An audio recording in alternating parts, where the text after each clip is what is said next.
I'm Nate Lind, and I help people interested in buying or selling online businesses get the transaction done without the deal falling apart. If you're looking to buy or sell online businesses, then be sure to keep tuning in for more videos like this one.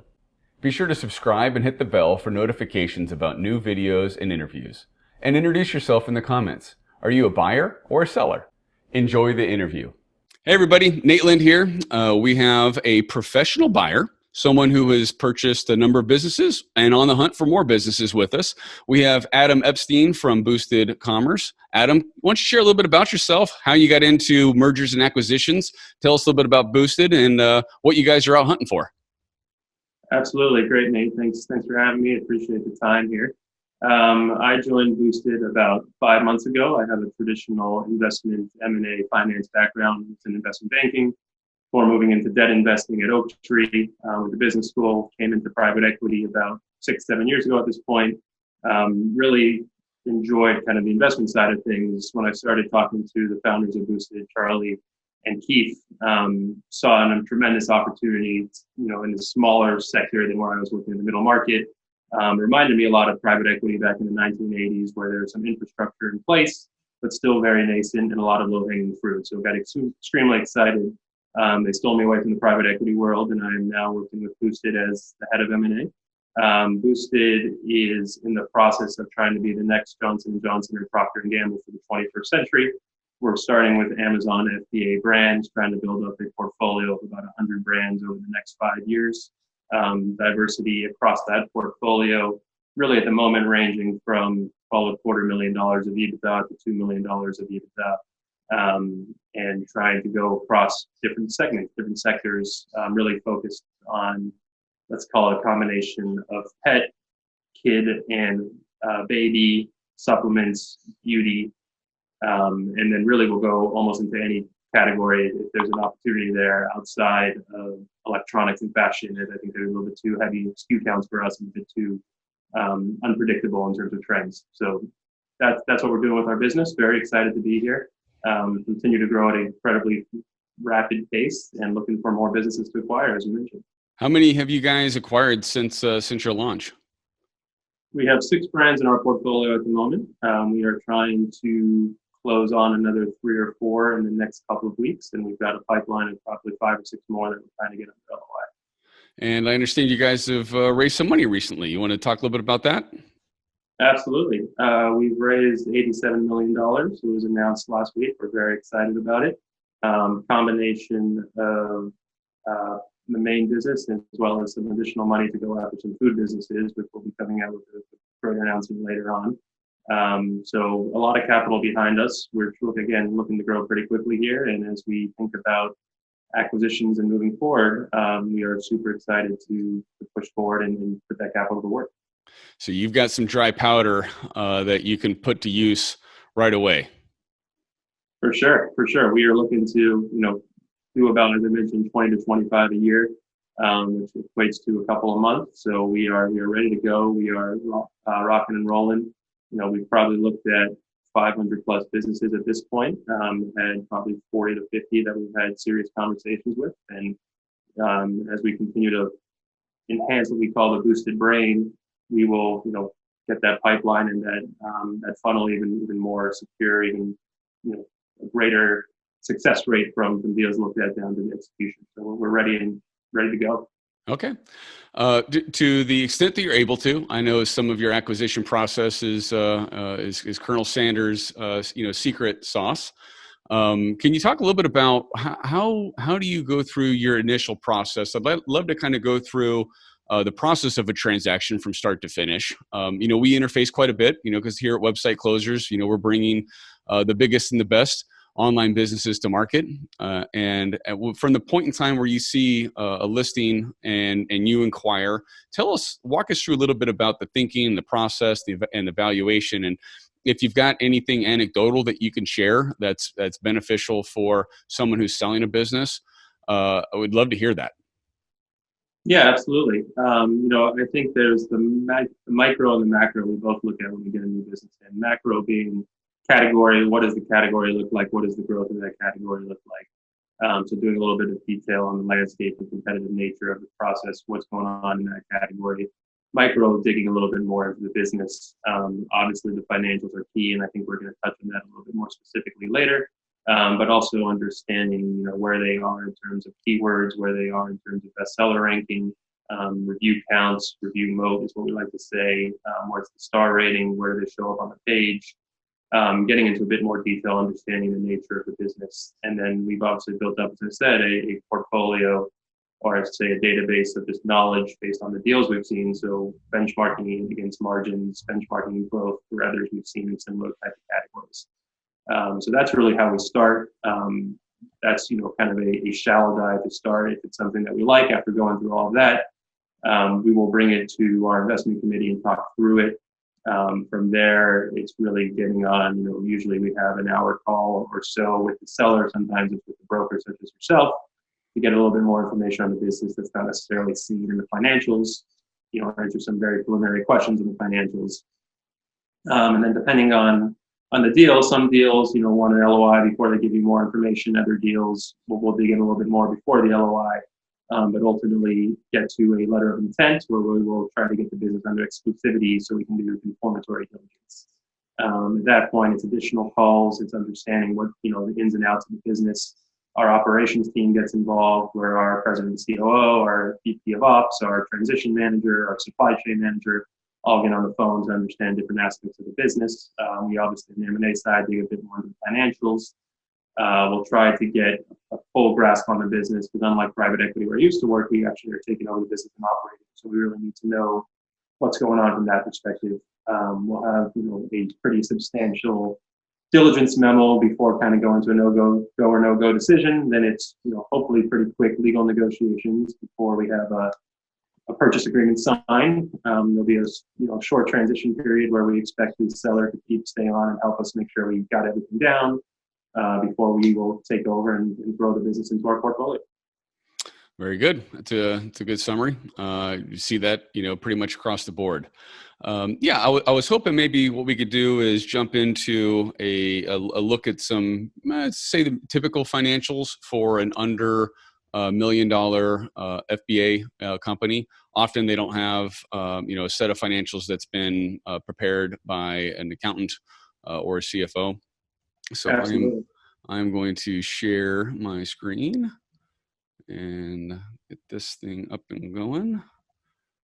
And let's stretch this out. So this is an FBA business. And we have going back to December of 2018 through June of 2020. This is kind of something I see a lot. I love to coach and recommend that sellers have professional financials prepared. Have a bookkeeper. I was having a conversation with one this morning that bookkeeping is such a commodity now. For $100 a month, you can have somebody doing all of your bookkeeping, doing all your reconciliation. You can find them on Fiverr. They're all over the place. So there's really no excuse these days for not having QuickBooks or Xero set up with all of your sales transactions, your expenses being put into that accounting system, and then from that you can export what this looks like here, an Excel file that's got monthlies, P&L kind of with your revenue up top, your cost of goods sold, your expenses beneath that, and then getting down to your net. And from that is where I as a broker, can start the business valuation process. But from your perspective as a buyer, Adam, give us a little bit about what are you looking for? What are red flags for you? What gets you excited? What are some things that you can share with with our viewership here that we can learn from this? Yeah, absolutely. The first thing that I will say, kind of overarching, which Nate, you and I have talked about several times, just looking at other businesses, having clean financials is insanely helpful, not only for us as a buyer, but for the sellers as well. Having those financials cleaned, cash accounting versus accrual accounting, for example, making sure that the numbers actually tie out as we kind of dig into diligence. not only saves us time, but also, usually will increase the value of the business. We have the ability and we can do it in-house, but what happens often, and we've seen it as big as kind of a 40-50% delta, is we'll get numbers as we dive into those numbers. We had call it a $400,000 SDE business, which actually turned out to be a $230,000 SDE business once we went through it. So not only does that delay the process and make the process take a little bit longer, but it also starts to make the buyer uncomfortable, saying, okay, if they don't really have a grasp on their financials, what else are they missing, or what else do they not know about their own business? So it's like a flag a little bit as we think about looking through that. That's what I want to comment on. I try to communicate that the financials shows your level of sophistication to, that as a seller, that shows your level of sophistication. It's really your credibility with the buyer. And, Adam just commented on, if you can't get this part right, then what else is going to be a struggle through the process? When you're in mergers and acquisitions, this is big boy land. There's no reason why not to be able to get this stuff, sorted out, squared away, because this is where really all the conversations start. As soon as the listing goes live, the offer memo is available for only buyers that fill out the non-disclosure agreement. Sometimes the financials are shared with the offer memo. Sometimes they're not. Just kind of depends on the seller's preference and the business and that sort of stuff. Sometimes the offer memo goes up and it has just summary, and then we send the financials to those who then express interest. So that kind of depends. But I appreciate you reiterating that, Adam.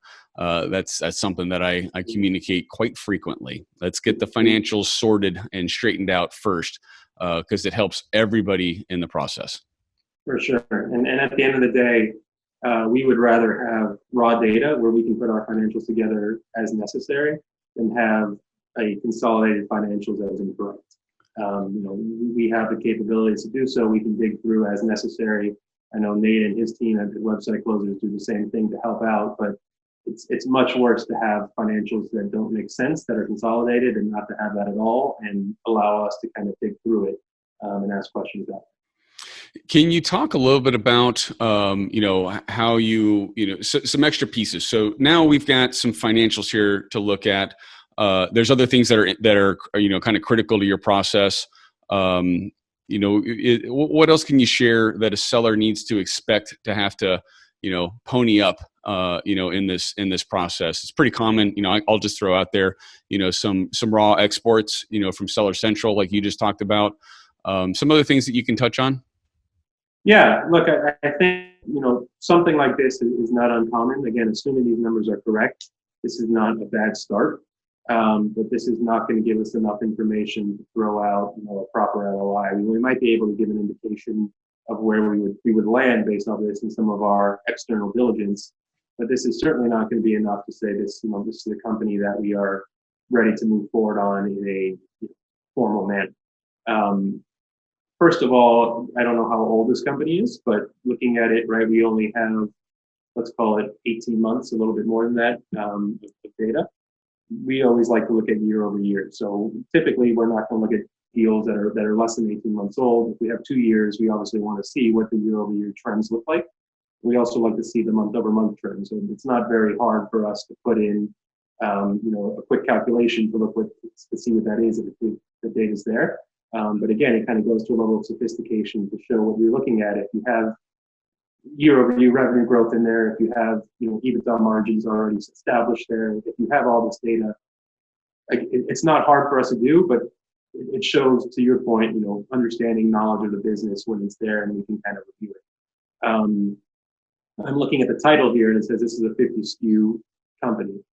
If it's 50 SKUs, or even if it's 4 or 5 SKUs, in order for us to really understand the business, we're going to have to dive into what are those, SKU level P&Ls look like. And maybe it's not all the way down to the bottom, but at least having revenue by SKU, having, landed cost by SKU is super helpful as well. So then we can understand margins, we can understand what's driving the business. Unlike some people, we actually like concentration within a business because we have diversification across our portfolio. But given some of these businesses are, $150,000, it's hard for us to look at 50 SKUs sometimes with that level. So that's just a difference between, I think, an aggregator and a one-off buyer. But that is one thing that we certainly think about as we're diving in here.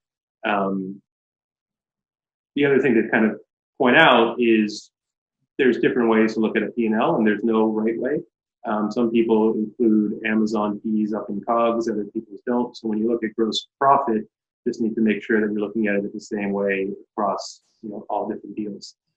So we typically look at it the way this is shown, which is we want to see gross profit based off of what are the actual costs of the good, and then have the Amazon fees associated underneath gross profit, so that gross margin is apples to apples in every deal we look at.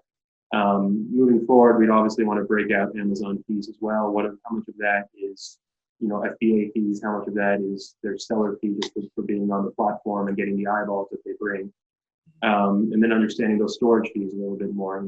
I don't really know this business, but you see that there's UK, US, Canada. So if we're only breaking out the storage fees there, if they're selling across all the marketplaces, what is the breakdown of revenue by marketplace? This would obviously be helpful as well. Yeah, this is about $150,000 SDE trailing 12-month business with sales mostly in the U.S., a little bit in Canada. UK is in there, but not a significant source, but an opportunity for a buyer. Absolutely, and I've watched several of your videos and know other people have harped it in also. When you start getting into UK, VAT is obviously something to think about also, and where that falls and how that's accounted for in the P&L, because something that obviously the U.S. doesn't have, and some of the U.S. businesses, it's not apples to apples. So just understanding where that is and how they've approached it, making sure it's accounted for appropriately. Some people sign up to have an 8% VAT until they reach a certain threshold. So are they at that threshold and about to move to 20%, which is going to cost the buyer more VAT moving forward? All of that kind of plays into how we look at financials. Okay. Okay, cool. Any other anecdotal comments on the financials? One thing that we run into a lot, which is always helpful if it's done correctly, we use Seller Board or Seller Legend, a lot of different Amazon Seller Central tools that connect to Amazon Seller Central. Those tools often don't have full marketing or full SG&A, so it's not absolutely necessary to get a good sense of the business. But if we want the full picture, making sure that the consolidated P&L does include those costs that may not be captured by Seller Central. Marketing is another one where if you're marketing doing PPC on Amazon, it's going to be part of it. But if you're marketing on Facebook or you're marketing off of the Amazon platform, those costs need to be associated also. And we had people tell us they were and they weren't, and it obviously then becomes the deal value that was negotiated is not the right value, and people think of it as a retrade, but we don't see it that way. We had the wrong numbers from the beginning. Yeah, I mean that's fair. If you're doing marketing off the platform, and it's an advertising expense, it's a marketing expense. It has to be consolidated into the financials. That's why it's critical to have all of the numbers put into an accounting system. We don't want any human entry in on Excel files and that kind of stuff ongoing, or having to add them up and back and napkin stuff. There's a variety of ways to export and import that data, to reconcile it, to synchronize it, whatever you want to call it, and then and put it in the deal. And it will come up in due diligence every time. There's just no way of getting around it. There's no hiding anything in M&A, not in these business transactions. We can't be associated with it. Buyers won't put up with it. Sellers, shouldn't expect they can get away with it. It's just not the way to do good business. Absolutely. And a greater point on that, there are certain things that may not necessarily show up in your first consolidated P&L, where if there's an issue with the business, it's better to be upfront than it is to try to hide it, because we are going to find it. We do enough diligence where we're not going to buy a business without understanding every aspect of it. So, whether it's a lack of a trademark, despite the fact that you have brand registry 2.0, or if it's, a litigation claim that came at you, which doesn't necessarily show up, or there was a delisting for some reason, we're going to uncover all of that.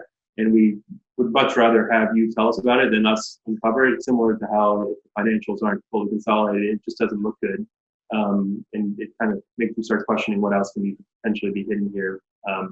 Where if you tell us up front, you probably won't get as big of a ding because you're being honest with us. We can understand what's happening there, and it just helps move the process forward quicker as well.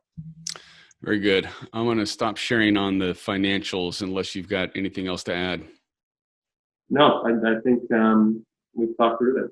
Okay, cool. So you talked a little bit about some other data that you like out of Seller Central. It's not uncommon for me to get a request from a buyer that's asking for some different reports. You mentioned some SKU level. Are there some other reports that's helpful for you in your evaluation process that you can highlight? Yeah, I mean, we use a variety of tools, right? There's a bunch of them out there, and I think most people have them on the seller side also already using them, which is to figure out what is your keyword ranking, where are you looking in terms of BSR. You can track your other competitors who are ranking, what's going on there. So as we think about review mode, where you land on the page, we'll dig in a lot there. There's several tools that can be used. We've used a few of them in the past, and still use a few of them depending on what deal we're looking at. We also will look into the brand health of the business. That's actually super important, and we always request Amazon Seller Central as we access, and as we go in there, that's where you see some of the delistings where I mentioned earlier, which we're going to uncover. That's where you see any issues that you've had with Amazon. That's where you get into the IPI score, the inventory score, which is becoming super important as you come into Q4, and there's already issues with inventory getting into Amazon. So all of those reports are something we're going to look through and uncover, depending on the business and depending on how quickly we're moving. We'll be at certain different stages, but most of that is usually done pre-LOI to get a sense of the business and where it sits. Can you talk a little bit about the time it takes from the initial LOI through due diligence and then into the asset purchase agreement? Kind of what's been customary for you with your deals up to date, and if you've got that as a target or goals for your upcoming acquisitions? For sure. We pride ourselves on being knowledgeable about the Amazon space, about the FBA space. That's all we do at the moment. So we're able to move very quickly. We know what we're looking for, and we can get through things fast.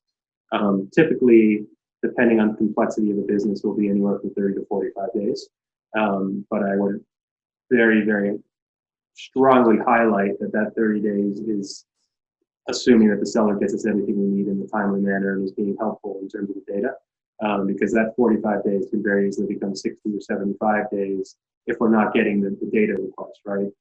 We certainly understand when you're selling a business, it's almost like two jobs. You have to continue to operate your business and you have to fulfill all the data requests.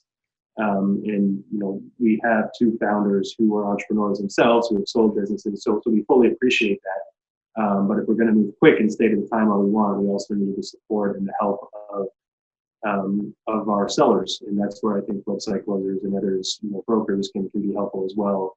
And that they'll help you get through that data, and they'll help you make sure that you're responding in a timely manner.